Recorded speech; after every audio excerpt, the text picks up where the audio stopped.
মাননীয় প্রধানমন্ত্রী জনাব তারেক রহমানের পক্ষে আজকে যে আমি যে আক্রান্ত যে পরিবারগুলো আছে এবং যে রোগীগুলো আছে তাদের সাথে আমরা দেখা করতে আসছি। আমাদের জেলা সিনিয়র নেতৃবৃন্দরা আমার সাথে আছে।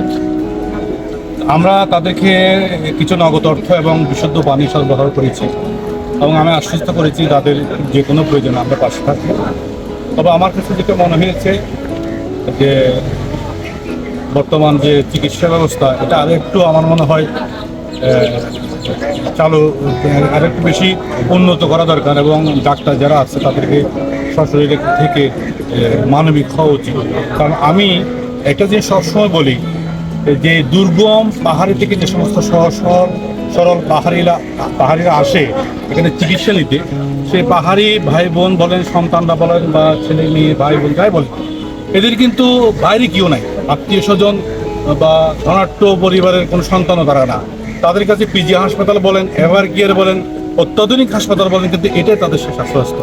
সেই জন্য আমি বলবো জাতি ধর্ম বর্ণ নির্বিশেষে সবাইকে একটু মানবিক হওয়া উচিত। এই বিষয়ে সরকার আমার সরকার, সেই জন্য আমি আজকেই স্বাস্থ্যমন্ত্রীর সাথে কথা বলবো, যদি সম্ভব হয় আমি স্বাস্থ্যমন্ত্রীর সাথে দেখা করবো এবং এই যে 250 শয্যা বিশিষ্ট হাসপাতাল এটা অত্যন্ত খুব দ্রুততার সহিত এটা চালু করা দরকার এবং এখানে যে অ্যাম্বুলেন্সের সংকট এটা যাতে নিরসন হয় সেই বিষয় নিয়ে আমি আজকে ওনার সাথে কথা বলবো এবং